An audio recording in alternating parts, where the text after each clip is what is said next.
Bapak, dalam nama Yesus kami mau belajar firman-Mu. Kami minta hikmat, wahyu, dan pengertian, supaya mata hati kami disingkapkan kebenaran. Kami ngerti apa yang Tuhan mau, kami ngerti apa yang Tuhan inginkan, sehingga perjalanan hidup kami sepanjang hidup kami semakin didapatin berkenan di hadapan-Mu. Roh Kudus bicara di tengah kami, bicara dengan bahasa yang mudah dimengerti dan mengubahkan hati kami. Kami percaya malam hari ini Engkau beracara dengan cara-Mu yang ajaib. Dalam nama Yesus kami mau belajar firman-Mu. Haleluya. Amin. Nah, hari ini kita akan belajar. Saya berdoa apa yang kita akan pelajarin akan membuat kita menjadi orang yang kokoh di dalam situasi dan kondisi apapun juga. Karena setiap orang seringkali merasa benar menurut pandangannya sendiri, tapi Tuhan yang menguji hati, kata kitab Amsal. Setiap orang selalu merasa dirinya paling benar, selalu merasa dirinya paling mengerti. Setiap orang selalu merasa dirinya paling hebat, paling benar. Tetapi segala sesuatu yang dikerjakannya akan diuji. Dan yang mengujinya adalah pribadi Tuhan sendiri lewat kejadian, lewat kenyataan hidup, lewat banyak hal yang ada di dalam hidup kita yang kita akan diperhadapkan dengan banyak hal tersebut. Bapak Ibu, kalau kita nggak ngerti apa yang Tuhan mau di dalam perjalanan hidup kita ini, akan mudah tersandung, akan mudah jatuh, akan mudah kecewa dengan sikap, tindakan, dan perlakuan orang lain. Nah, justru kita harus bisa menguasai diri kita dengan baik. Kita harus bisa mengendalikan diri kita dengan baik di dalam situasi dan kondisi apapun juga.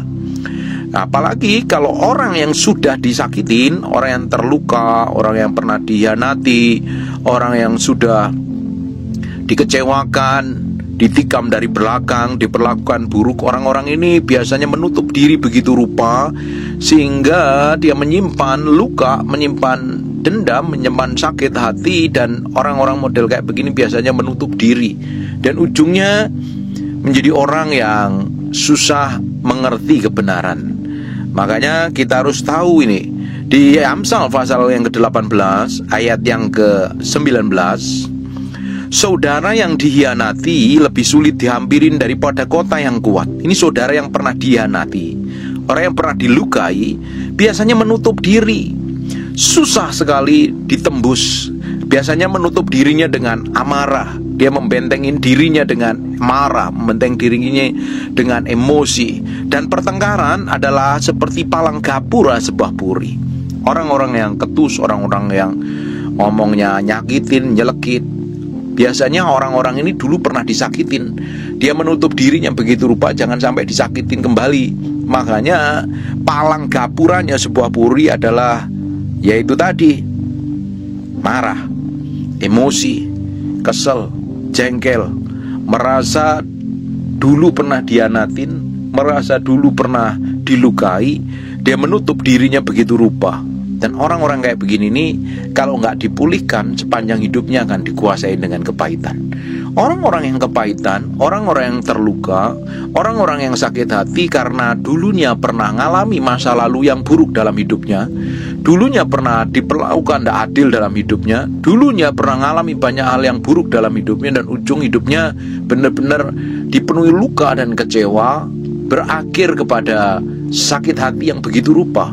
Padahal kalau kita ini simpen sakit hati sama orang, kita simpen jengkel sama orang tanpa kita bereskan, apa yang terjadi?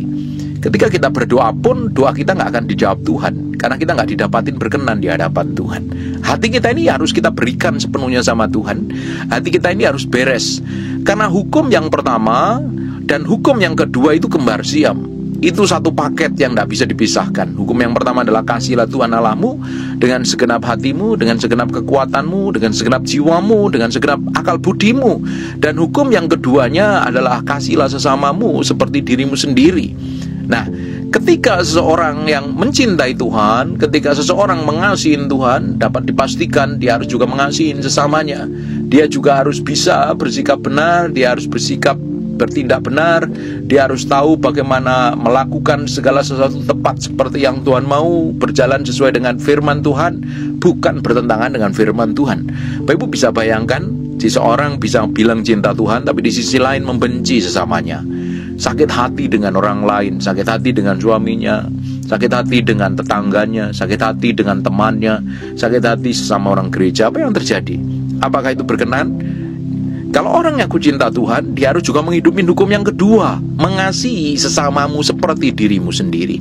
Ini yang tidak mudah. Mengasihi sesama kita yang baik itu gampang, tapi mengasihi sesama kita yang menyebalkan itu tidak mudah. Itu butuh pengorbanan. Mengasihi sesama kita yang menyebalkan, menyakitkan, mengkhianati, dibutuhkan hati yang mau melepaskan pengampunan. Kalau tidak, apa yang terjadi? Kita akan kecewa, kita akan terluka, kita akan membenci, kita nggak akan didapatin berkenan di hadapan Tuhan. Di 1 Yohanes pasal yang ketiga, yang ke-15, barang siapa membenci sesamanya, dia adalah seorang pembunuh manusia. Benci toh sama dengan dosa membunuh. Membunuh ujungnya tidak berkenan di hadapan Tuhan. Makanya dalam hal apapun, kejadian apapun yang kita alami, hal apapun yang kita lalui, kejadian apapun yang kita hadapin, kita harus memiliki sikap hati yang benar di hadapan Tuhan. Jangan sampai kita memiliki sikap hati yang salah. Di ujungnya kita ngambil keputusan yang salah karena kita kecewa, karena kita sakit hati, karena kita terluka. Dan ujung dari kecewa, sakit hati, dan terluka tadi membuat kita menjadi orang yang penuh dengan dendam. Kalau kita sudah sampai kecewa, kita sudah makan umpannya iblis. Kata kecewa itu dalam bahasa aslinya adalah umpan. Jadi dimulai dari kecewa dengan siapapun juga. Kalau kita sudah taruh hati yang kecewa dengan siapapun, ujungnya kita akan simpen jengkel marah. Kita males, ujungnya kita benci, dendam, dan berakhir dengan membunuh. Karena barang siapa membenci sesamanya, dia adalah seorang pembunuh manusia. Nah, ini kita mesti tahu, kita mesti menjagain hati kita dengan baik. Kita harus menguasai diri kita dengan baik. Kita harus bisa mengendalikan diri kita dengan baik. Jangan sampai kita menjadi orang yang ngawur hidup kita. Dalam sikap tindakan kita tidak berkenan di hadapan Tuhan. Dalam sikap tindakan perbuatan kita, di sisi lain kita menjadi orang Kristen yang ngaku cinta Tuhan, tapi di sisi lain kita menjadi orang yang penuh dengan hati yang busuk, hati yang jahat. Nah, dari sikap hati tadi yang tidak tepat, dari sikap hati yang tidak benar, karena menghadapi sesuatu yang buruk dalam hidupnya, akhirnya apa yang terjadi? Mengambil keputusan yang salah, keputusan yang tidak tepat. Orang-orang yang dikecewakan oleh kejadian di masa lalunya tanpa bisa melepaskan pengampunan, kejadian masa lalu itu akan menghantui, bahkan menghalangi perjalanan hidupnya dengan Tuhan. Kita ini harus bebas dari masa lalu. Kita harus merdeka dari sakit hati, tersinggung, terluka, dan apapun juga lah namanya. Kalau kita nggak bisa merdeka dari masa lalu akan menghantui kita, masa lalu akan menghalangin kita, masa lalu akan menjegal kita, masa lalu akan membebani. Padahal kita harus berjalan bersama Tuhan setiap hari, berjalan menuju kemenangan, berjalan mengalami breakthrough dan terobosan, naik ke level kehidupan yang berbeda, naik berjalan bersama Tuhan ke tingkat kedewasaan yang penuh, diubahkan menjadi serupa segambar dengan Tuhan. Yang menghalangi kita ini diubahkan, yang menghalangin kita ini menikmatin semua janji yang Tuhan berikan kepada kita, karena kita tidak memberi hati kita sepenuhnya di hadapan Tuhan. Kita berikan ruang kosong terhadap masa lalu, terhadap luka, terhadap kecewa. Beberapa kali saya itu di DM, diteleponin orang-orang yang sakit hati karena gak bisa mengampuni masa lalunya, tidak bisa berdamai dengan masa lalunya. Orang-orang ini masih dipenuhi dengan kekecewaan, dipenuhi dengan sakit hati. Nah, orang-orang kayak begini gak bisa melihat bahwa Tuhan itu baik, menyediakan yang baik di masa yang akan datang. Masih ingat dengan kejadian buruk di masa lalu. Kejadian buruk di masa lalu itu tinggal kenangan, tinggal sejarah. Kita hidup bukan untuk masa lalu, kita hidup untuk masa depan. Kita mau melihat ke depannya, kita berjalan bersama Tuhan berkemenangan. Masa lalu yang kita pernah lalui tinggal sejarah, tapi kita hidup untuk hari esok, minggu yang akan datang, setahun yang akan datang. Kalau kita masih diingatkan semua kejadian buruk di masa lalu menjadi trauma, Bapak Ibu, engkau nggak akan ngerti apa yang Tuhan mau dalam hidupmu. Karena masa lalumu terlalu menguasai begitu rupa, menyeretmu balik lagi ke masa lalu dan ujungnya jatuh di dalam dosa. Kita lihat berjalan bersama Tuhan ke depan, melihat sesuatu yang ilahi yang Tuhan siapkan dalam hidup kita. Kita melihat sesuatu yang dahsyat yang Tuhan siapkan dalam hidup kita. Jangan lihat ke belakang, jangan lihat sesuatu yang buruk di masa lalu. Fokus ke depan. Lihat apa yang Tuhan janjikan. Lihat apa yang Tuhan sedang kerjakan dalam hidup kita. Karena berjalan bersama Tuhan itu dinamis, bukan statis. Dinamis itu bergerak terus.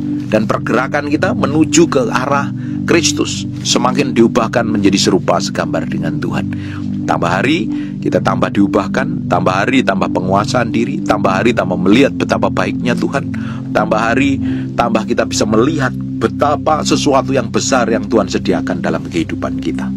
Bapak Ibu, saya berdoa hari ini kita bisa melihat apa yang Tuhan sediakan di masa yang akan datang dalam hidup kita. Kita bisa melihat sesuatu yang ajaib yang Tuhan siapkan di masa yang akan datang. Kita bisa melihat betapa baiknya Tuhan itu. Kita bisa melihat betapa dahsyatnya Tuhan itu. Tapi kalau Bapak Ibu masih dikuasain dengan semua hal yang buruk di masa lalu, engkau gak bisa melihat kebaikan Tuhan. Padahal di sisi yang lain kita memang mengalami banyak kejadian buruk di masa lalu, tapi Bapak Ibu juga lihat, di masa lalu juga Tuhan melakukan banyak hal yang baik, banyak hal yang luar biasa, banyak hal yang dahsyat. Yang harusnya kita ingat adalah perbuatan baik Tuhan di masa lalu, bukan perbuatan buruk orang di masa lalu. Bapak Ibu juga mesti ingat bahwa Tuhan selalu melakukan hal yang baik dalam hidup kita. Yang kita ingat itu bukan tindakan buruk orang lain, bukan perlakuan buruk orang lain, bukan kejadian buruk yang terjadi di masa lalu kita. Yang kita lihat adalah semua kebaikan Tuhan. Sebab kebaikan Tuhan itu adalah jaminan masa depan kita yang penuh pengharapan. Kalau di masa lalu Tuhan sudah lakukan banyak hal yang baik dalam hidup kita, harusnya di masa yang akan datang Tuhan akan lakukan double porsi, lakukan hal yang baik, lakukan hal yang besar. Tapi kalau kita hanya fokus semua kejadian buruk, semua perkara buruk, semua hal yang menyakitkan, semua hal yang melukai, itu akan mempengaruhi cara berpikirmu, itu akan mempengaruhi sikapmu, tindakanmu, pertimbanganmu, dan ujungnya engkau menjadi orang yang sangat-sangat egois, sangat-sangat gampang tersinggung, gampang sakit hati, gak bisa melihat apa yang Tuhan sediakan di masa yang akan datang. Nah, kalau kita bisa melihat segala sesuatu dengan kacamatanya Tuhan, kita melihat semua kejadian yang terjadi dalam hidup kita ini, Tuhan sedang mengerjakan sesuatu yang baik, Tuhan sedang membuat sesuatu yang ilahi dalam hidup kita. Tapi kalau kita tidak bisa melihat sesuatu yang baik yang pernah terjadi dalam hidup kita, kita akan cenderung melihat yang buruk terus, yang buruk terus. Nah, karena setiap orang memiliki cara pandang yang berbeda melihat semua kejadian yang terjadi dalam hidupnya. Tapi kita harus menyelaraskan pola pikir kita ini sejalan dengan Kristus. Karena di Roma pasal yang ke-12 dikatakan, berubahlah oleh pembaruan budimu. Pembaruan budi, pola pikir kita, perasaan kita, kemauan kita, kehendak kita ini setiap hari harus sejalan dengan Tuhan. Apa yang terjadi kalau setiap hari kita perbaruin diri kita, pola pikir kita, cara pandang kita, pertimbangan kita, lama-lama tanpa kita sadarin kita ini semakin penuh dengan penguasaan diri, penuh dengan pengendalian diri. Kita lama-lama mencerminkan sikap tindakan kita sesuai dengan firman Tuhan. Tapi kalau Bapak Ibu bisa bayangkan apa yang kamu perbuat, apa yang kamu lakukan yang ngikutin ego dan hawa nafsumu sendiri, tambah hari tambah menjadi orang yang kedagingan, tambah hari menjadi orang yang penuh emosi dan amarah, tambah hari tidak bisa mengendalikan diri, tambah hari tidak bisa menguasai diri, dan ujungnya hidup kita jadi batu sandungan bagi banyak orang. Belajar menempatkan diri kita dengan tepat di hadapan Tuhan. Semakin hari kita semakin berjalan dalam pusat kehendaknya, semakin hari kita semakin menikmatin kebaikan Tuhan, karena Tuhan selalu menyediakan yang terbaik di masa depan kita. Masa depan yang penuh pengharapan, bukan masa depan yang buruk. Memang setan merancangkan segala sesuatu yang buruk di masa depan kita, tapi Tuhan bisa sanggup ubahkan masa depan kita penuh pengharapan. Asal kita sejalan dengan firman, step by step, perbarui pola pikir kita. Nanti pola pikir kita sejalan dengan firman, tindakan kita sesuai dengan firman. keputusan hati kita, sikap kita semakin hari semakin sesuai dengan firman, dan ujung hidup kita semakin jadi berkat bagi banyak orang dan nama Tuhan yang dipermuliakan. Saya berdoa tambah hari kita didapatin menjadi orang yang bisa mengendalikan diri dan bisa menguasai diri dengan tepat, bisa menempatkan diri dengan tepat di hadapan Tuhan. Semakin hari hidup kita semakin mempermuliakan nama Tuhan, semakin hari semakin dewasa ke arah Kristus. Jadi Bapak Ibu mesti tahu kenapa banyak orang Kristen bertahun-tahun ibadah ke gereja, tapi kelakuannya persis seperti orang dunia, tidak dewasa secara rohani, emosinya tidak terkendali, kadang sering marah, kadang ketus ngomongnya, melukai dan menyakiti. Karena mereka masih hidup pakai pola pikir yang lama, dikuasain masa lalunya tanpa bisa mengenakan manusia yang baru berjalan sesuai dengan ketetapan Tuhan. Saya berdoa apa yang kita pelajarin hari ini mengubahkan hidupmu. Engkau semakin hari semakin diubahkan, semakin menyerupai Kristus. Dalam sikap, tindakan, dan perbuatanmu semakin menyerupai Kristus. Dan ditempatkan di mana, berada dimanapun, hidupmu jadi berkat. Dalam situasi buruk sekalipun, engkau bisa mengendalikan diri, engkau bisa menguasai diri. Dalam keadaan yang terjepit sekalipun, keadaan kekurangan sekalipun, engkau bisa melihat betapa baiknya Tuhan, karena di masa lalu Tuhan sudah melakukan banyak kebaikan. Dan saya percaya di masa yang akan datang Tuhan akan melakukan kebaikan. Tapi orang yang tidak bisa melihat kebaikan apa yang sedang pernah Tuhan kerjakan di masa lalu, yang dilihat sesuatu yang buruk, nanti kalau yang diingat itu buruk, pikirannya buruk, nanti perkataannya juga buruk, tindakannya pun juga buruk. Makanya kita perlu perbaharui itu setiap hari di area jiwamu, pikiran, perasaan, kehendakmu harus takluk sepenuhnya kepada firman, supaya bisa melihat betapa baiknya Tuhan, penyediaan Tuhan selalu baik adanya di masa yang akan datang. Tuhan mau kita berada di dalam destinasi ilahi setiap orang yang sudah ditentukan dalam hidupnya, bukan dalam kegagalan, bukan dalam kehancuran, tapi berhasil selama tinggal di muka bumi ini, berkemenangan selama tinggal di muka bumi ini, menjadi orang yang memberkati, jadi berkat bagi banyak orang selama tinggal di muka bumi ini, dan tentunya menjadi representasi Kristus yang manifestasi dalam sikap, tindakan, dan perbuatan, dan orang bisa diberkati melalui kehidupan kita. Bapak Ibu bisa bayangkan, kita ini adalah duta-duta Kristus, kita ini adalah utusan-utusan Kristus, kita ini adalah manifestasi Kristus yang ada di muka bumi ini. Dalam sikap, tindakan, perbuatan kita, kita mencerminkan kemuliaan Tuhan, dan banyak orang akan dijamah Tuhan, banyak orang akan diberkati Tuhan melalui kehidupan kita.